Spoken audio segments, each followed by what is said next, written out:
നമസ്കാരം. സാമൂഹിക മാധ്യമങ്ങളിലൂടെയുള്ള അധിക്ഷേപത്തിന് പിന്നാലെ കോഴിക്കോട് യുവാവ് ജീവനൊടുക്കിയ കേസിലെ പ്രതി ഷിംജിത മുസ്തഫയ്ക്കെതിരെ വലിയ പ്രതിഷേധമാണ് ഉയരുന്നത്. പ്രതി സംസ്ഥാനം വിട്ടതായി സൂചനയുണ്ട്. ഇവർ മംഗളൂരുവിലേക്ക് കടന്നുവെന്നാണ് പോലീസിന് കിട്ടിയിരിക്കുന്ന വിവരം. ഇവരെ കണ്ടെത്തുന്നതിനുള്ള ശ്രമം പോലീസ് തുടരുകയാണ്. ദീപകിന്റെ ദൃശ്യങ്ങൾ ചിത്രീകരിച്ച ഇവരുടെ മൊബൈൽ ഫോണും പോലീസിന് കണ്ടെടുക്കേണ്ടതുണ്ട്. ഷിംജിത മുൻകൂർ ജാമ്യം നേടാനുള്ള ശ്രമം തുടങ്ങിയെന്നാണ് സൂചനയും. അതേസമയം ദീപകിന്റെ അവസാന യാത്രയുടെ നിർണായകമായ CCTV ദൃശ്യങ്ങൾ പുറത്തു വന്നിരിക്കുകയാണ്. വെള്ളിയാഴ്ച ഉച്ചയ്ക്ക് 12:45 പയ്യന്നൂർ റെയിൽവേ സ്റ്റേഷൻ പരിസരത്തു നിന്ന് അൽ അമീൻ എന്ന സ്വകാര്യ ബസ്സിലേക്ക് കയറുന്ന ദീപകിന്റെ ദൃശ്യങ്ങളാണ് ഇന്നലെ ഈ കേസിലെ നിർണായകമായ വഴിത്തിരിവായി പുറത്തു വന്നത്.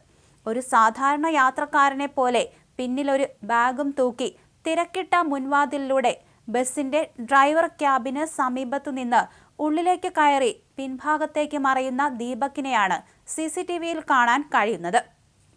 രാമന്തളിയിൽ നിന്ന് പയ്യന്നൂരിലേക്ക് വരികയായിരുന്ന ബസ്സിലെ ഈ യാത്രയാണ് ദീപകിന്റെ ജീവിതത്തിലെ അവസാന യാത്രയായി മാറിയത് എന്നറിയുമ്പോൾ നെഞ്ചിലൊരു കനം ആർക്കും തോന്നാതിരിക്കില്ല. വലിയ തിരക്കുണ്ടായിരുന്ന ബസ്സിൽ പിന്നീട് എന്ത് സംഭവിച്ചു എന്നതിനെക്കുറിച്ച് കൂടുതൽ ദൃശ്യങ്ങളൊന്നും തന്നെ ലഭ്യമല്ലെങ്കിലും ദീപകിന്റെ ആ മരണത്തിലേക്കുള്ള വഴിയുടെ ഒരു നേർചിത്രം കൂടിയാണിത്.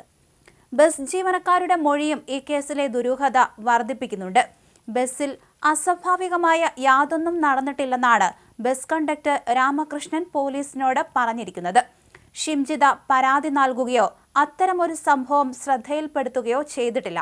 ബസ് ഉടമ വഴി ഒരു വീഡിയോ പ്രചരിക്കുന്നുണ്ടെന്ന് അറിഞ്ഞപ്പോഴാണ് തങ്ങൾ ഇങ്ങനെയൊരു സംഭവത്തെക്കുറിച്ച് അറിയുന്നതെന്നാണ് ജീവനക്കാർ പറയുന്നത്. ഇവിടെയാണ് ചോദ്യങ്ങൾ ഉയരുന്നത്. ബസ്സിനുള്ളിൽ യാതൊരു പ്രശ്നവും ഉണ്ടായില്ലെങ്കിൽ എവിടെയാണ് ഷിംജിതയുടെ വീഡിയോയിലെ സത്യം?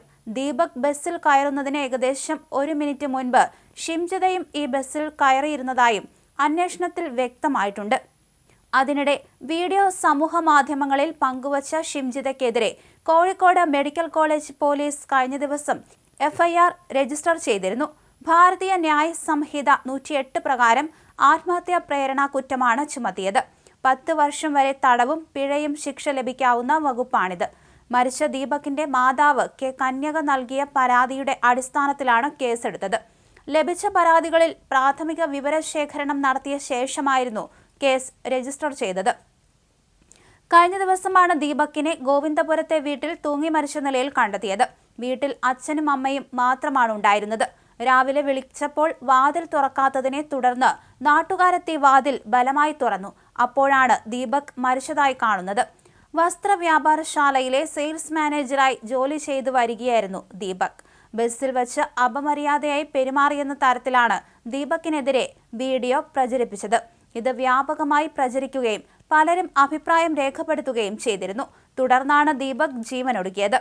സംഭവത്തിൽ ഷിംജിതയെ കണ്ടെത്താനുള്ള ഓട്ടത്തിലാണ് പോലീസ്. യുവതി നാടുവിട്ടു എന്ന് തന്നെയാണ് പറയുന്നത്. അതേസമയം ഈ ഫോൺ കണ്ടെത്താൻ അന്വേഷണം ഊർജിതമാക്കി കഴിഞ്ഞു.